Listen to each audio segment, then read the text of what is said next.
السلام علیکم ورحمۃ اللہ وبرکاتہ۔ آج کا ہمارا جو سبق ہے وہ سورۃ الفاتحہ کی تفسیر کا ہے۔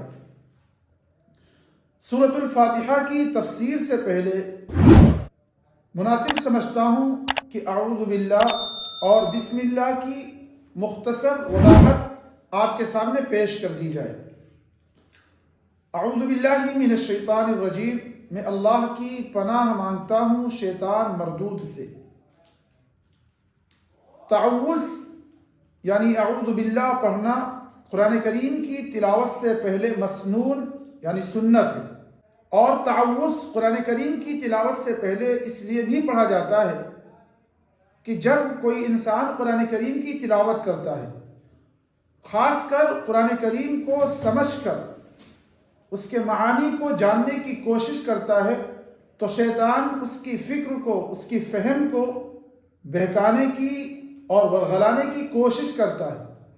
اس لیے جب ہم قرآن کریم کی تلاوت سے پہلے اس کے معانی میں غور و فکر کرنے سے پہلے تعوذ پڑھ لیں گے تو ہم اللہ کی پناہ میں آ جائیں گے۔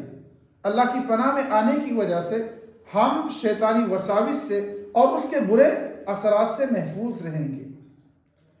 اس کے بعد بسم اللہ الرحمن الرحیم، اللہ کے نبی علیہ السلام کی حدیث ہے کہ جو بھی بڑا کام اگر اللہ کے نام سے شروع نہ کیا جائے تو وہ کام ناقص اور ادھورا رہتا ہے، اور قرآن کریم کی تعلیم سے بڑھ کر کوئی بھی عظیم اور بڑا کام نہیں ہو سکتا۔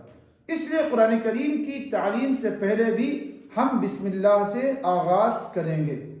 اب ہم سورہ فاتحہ کی مختصر وضاحت آپ کے سامنے پیش کرنے جا رہے ہیں۔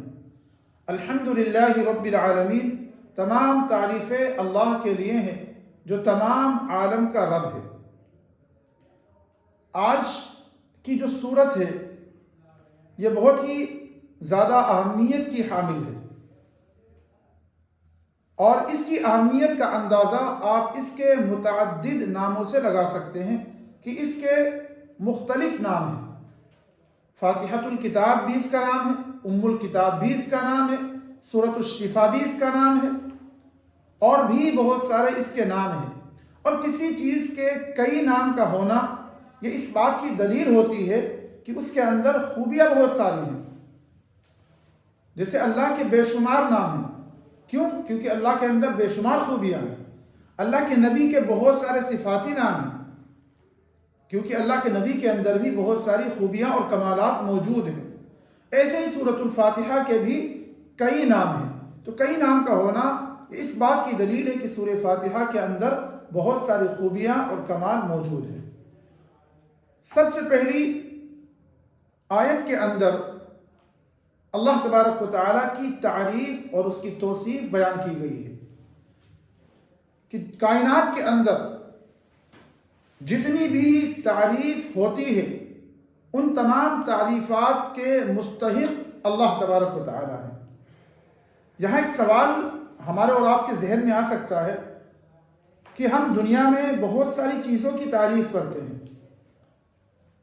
ہمیں کوئی خوبصورت گھر نظر آئے ہم اس کی تعریف کرتے ہیں، ہم کسی خوبصورت انسان کو دیکھیں اس کی تعریف کرتے ہیں، اور دیگر بہت ساری ایسی چیزیں ہیں کہ جنہیں دیکھ کر ہم اس کی تعریف کرتے ہیں۔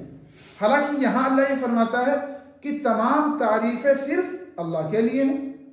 حالانکہ ہم دنیا میں بھی بہت ساری چیزوں کی تعریف کرتے ہیں۔ اس کا سادہ سا جواب ہے کہ دنیا کے اندر جس کو بھی دیکھ کر ہم تعریف کرتے ہیں تو ہم تعریف کیوں کرتے ہیں؟ اس کی خوبی اور اس کے کمال کو دیکھ کر، اس کے حسن کو دیکھ کر۔ لیکن جب ہم غور کریں گے کہ اس کے اندر جو خوبی ہے، اس کے اندر جو کمال ہے، اس کے اندر جو حسن ہے، اس حسن کو دینے والا کون ہے؟ اس حسن کو پیدا کرنے والا اللہ ہے۔ تو ہم دنیا میں کسی بھی چیز کی تعریف کریں گے در حقیقت وہ اللہ ہی کی تعریف ہوتی ہے۔ تو اس لیے اللہ کا یہ کہنا کہ تمام تعریفیں اللہ کے لیے ہیں، یہ بالکل حقیقت پر مبنی دعویٰ ہے۔ رب العالمین، رب کہتے ہیں جس کے اندر تین باتیں موجود ہوں۔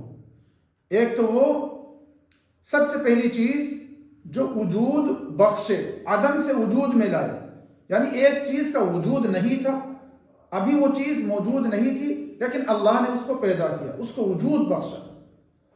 رب کے اندر پہلی یہ صفت ہوتی ہے۔ دوسری صفت یہ ہے کہ کسی بھی چیز کو پیدا کرنے کے بعد اس کے لیے ایسی چیزوں کا مہیا کرانا کہ جو اس کے وجود کو باقی رکھ سکے۔ جیسے انسان کو اللہ نے بنایا تو اللہ نے انسان کو صرف بنایا نہیں، بلکہ بنانے کے بعد انسانوں کی ضرورت کے اشیاء کو، ضرورت کی سامان کو بھی اللہ نے پیدا کیا۔ اور تیسری چیز ہے کہ بنانے کے بعد آہستہ آہستہ منتہا تک یعنی منزل تک پہنچانا۔ جیسے اللہ نے ہم کو جب بنایا تو بچپن سے یک بارگی جوانی یا بڑھاپا نہیں آ گیا، بلکہ آہستہ آہستہ انسان اپنی منزل کو، اپنی عمر کو گزارتا ہے اور منزل تک جا کر پہنچ جاتا ہے۔ تو رب کہ یوں تو معنی ہے پالنہار، پالنے والا، لیکن پالنے کے اندر یہ تینوں چیزیں ہوں گی کہ جو چیز موجود نہیں تھی اس کو وجود میں لایا، وجود میں لانے کے بعد جو چیزیں اس کو باقی رکھتی ہیں ان کو بھی پیدا کرے، اور پھر آہستہ آہستہ منزل مقصود تک بھی پہنچا دے۔ تمام تعریفیں اللہ کے لیے ہیں جو تمام عالم کا رب ہے، الرحمن الرحیم، جو بہت بڑا مہربان اور رحم کرنے والا ہے، مالک یوم الدین، یوم جزا کا یعنی قیامت کے دن کا مالک بھی ہے۔ ان دو آیتوں کے اندر بھی اللہ تعالیٰ نے انسانوں کے ذہن میں آنے والے ایک سوال کا جواب دیا۔ ہمارے اور آپ کے ذہن میں ایک سوال آ سکتا ہے کہ اس دنیا کے اندر بہت سارے بندے ایسے ہیں جو اللہ کی نافرمانی کرتے ہیں، اللہ کی دنیا میں رہ کر اللہ کے عطا کردہ رزق سے فائدہ اٹھا کر بھی اللہ کی نافرمانی کرتے ہیں۔ تو جب وہ اللہ کی نافرمانی کرتے ہیں، اللہ کو برا بھلا بھی کہتے ہیں، پھر اللہ انہیں رزق کیوں دیتا ہے؟ اللہ انہیں دنیا میں آسائش سے کیوں نوازتا ہے؟ اللہ ان پر دنیا کو تنگ کیوں نہیں کرتا؟ ایک سادہ لوح انسان کے اندر یہ سوال آتا ہے کہ جب اللہ کی عبادت کرنے والے ہم ہیں، اللہ کی ماننے والے ہم ہیں، تو دنیا کی نعمتیں ہمیں ملنی چاہیے تھی، غیروں کو نہیں ملنا چاہیے تھا۔ اللہ تبارک و تعالیٰ نے جواب دیا الرحمن الرحیم مالک یوم الدین، کہ دیکھیے اللہ تبارک و تعالیٰ دنیا میں ہر کسی پر رحم کا معاملہ کرے گا، یعنی اللہ کی نعمت دنیا کے اندر ہر کسی کو ملے گی، چاہے وہ اللہ کی اطاعت کرے، چاہے اللہ کی نافرمانی کرے۔ رحمان کے اندر عموم ہے۔ عموم کا مطلب سمجھتے ہیں آپ؟ عموم کا مطلب یہ ہے کہ جس پر اللہ کی جو رحمت ہوگی وہ عام ہوگی، ایمان والوں کے لیے بھی اور غیر ایمان والوں کے لیے بھی۔ الرحیم کے اندر خاص ہے، یعنی اللہ کی رحمت آخرت کے دن خاص ہوگی صرف ان لوگوں کے لیے جو اللہ پر یقین رکھتے ہیں۔ اسی کی طرف اللہ نے اگلی آیت میں بھی اشارہ کیا مالک یوم الدین، کہ اللہ آخرت کے دن کا مالک ہے، یعنی اس دن صرف اور صرف اللہ کی ملکیت اور اللہ کی بادشاہت ہوگی۔ دوسری جگہ اللہ فرماتا ہے لمن الملک اليوم، آخرت کے دن خود اللہ لوگوں سے سوال کرے گا کہ آج کس کی بادشاہت؟ جب کہیں سے کوئی جواب نہیں آئے گا، اللہ خود فرمائے گا للہ الواحد القہار، کہ آج اس اللہ کی بادشاہت ہے جو اکیلا ہے اور زبردست ہے۔ تو اب دنیا کے اندر اللہ نے ہر ایک کو مجازی ملکیت دی ہے۔ ہم عارضی طور پر اپنی زمین کے، اپنے گھر میں موجود جو اشیاء ہیں ان کے مالک ہیں۔ تو اب ایسا نہیں ہو سکتا کہ اللہ نے کسی کافر کو دنیا میں گیہوں سے، اناج سے، روپیہ پیسہ سے نوازا ہو اور وہ اس کو استعمال بھی نہ کر سکے، ایسا نہیں ہوتا۔ آخرت میں کسی کے پاس کچھ بھی نہیں ہوگا، وہاں ہر چیز کی مکمل ملکیت اللہ کے پاس ہوگی، لہذا وہاں پر اللہ کی رحمت صرف اور صرف ان لوگوں کے لیے ہوگی جو اللہ پر یقین رکھتے ہیں۔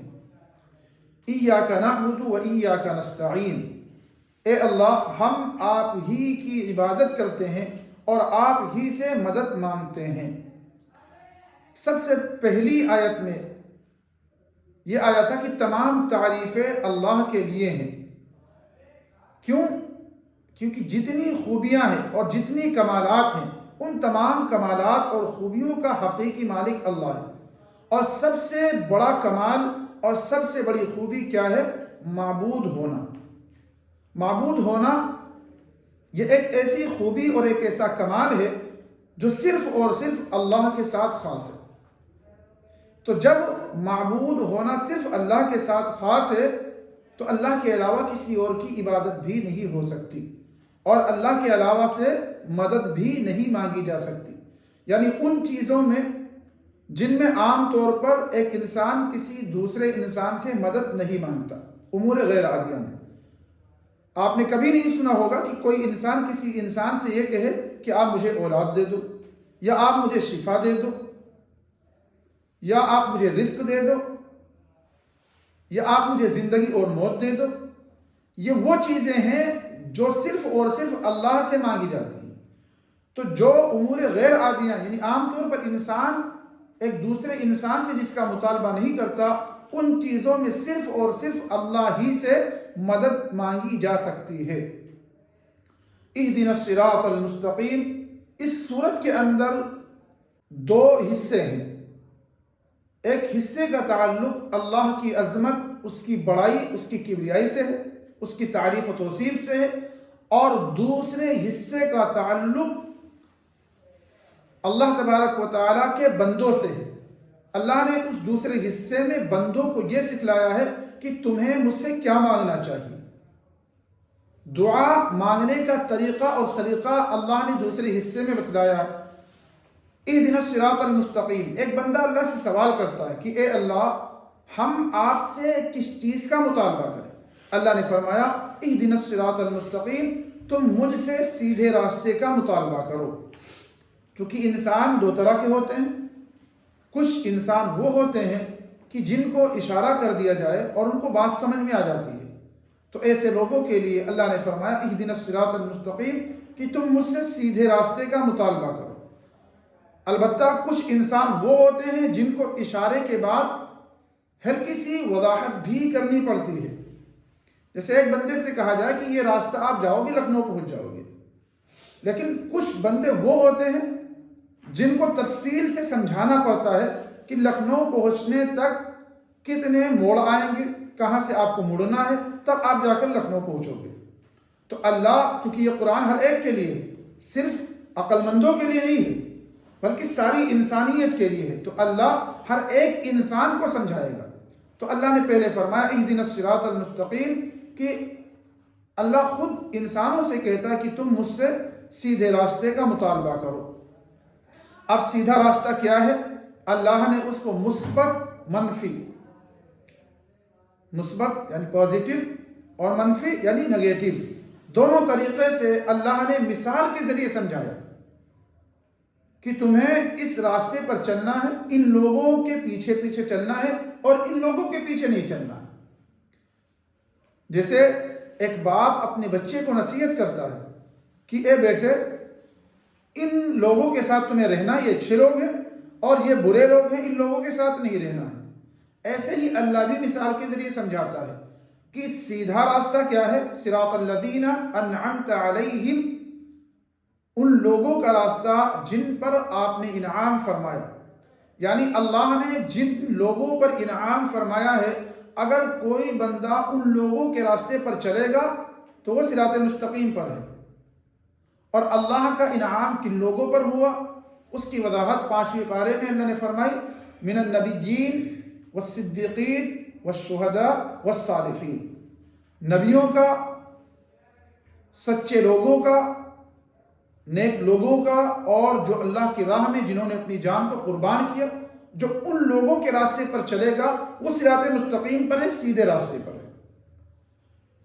اگرچہ نبیوں کا سلسلہ اب ختم ہو چکا ہے لیکن نبیوں کی تعلیم آج بھی زندہ ہے، اللہ کے نبی کی پاکیزہ تعلیمات آج بھی زندہ ہے۔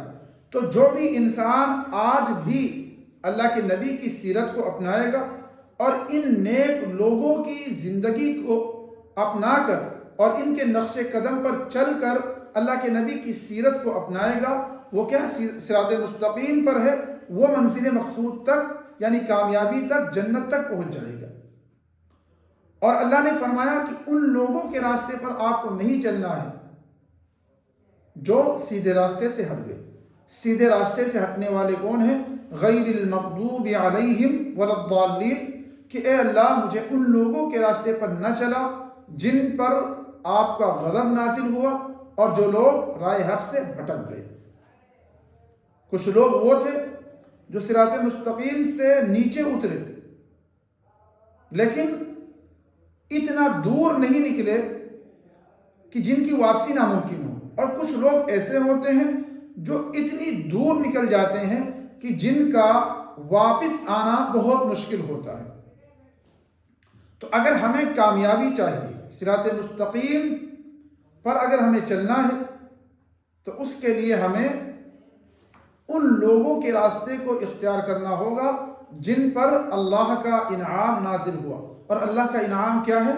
دین کی صحیح سمجھ، دین کی فراست، جن کو میسر ہو گئی۔ اگر ان کے راستے پر ہم چلیں گے تو ہم بھی صراط مستقیم پر چلنے والے ہوں گے، اور صراط مستقیم پر چل کر ہی ایک انسان اپنے رب کو پا سکتا ہے۔ خلاصہ یہ ہوا، اس صورت کے اندر اللہ تبارک و تعالی نے سب سے پہلے اپنی بڑائی، اپنی عظمت اور اپنی تعریف و توصیف کا تذکرہ کیا، اور اس کے بعد انسانوں کو یہ بتلایا کہ تم دنیا میں رہ کر کس راستے پر چلو گے، کس راستے کو اختیار کرو گے تو ہمارے پاس پہنچ سکو گے۔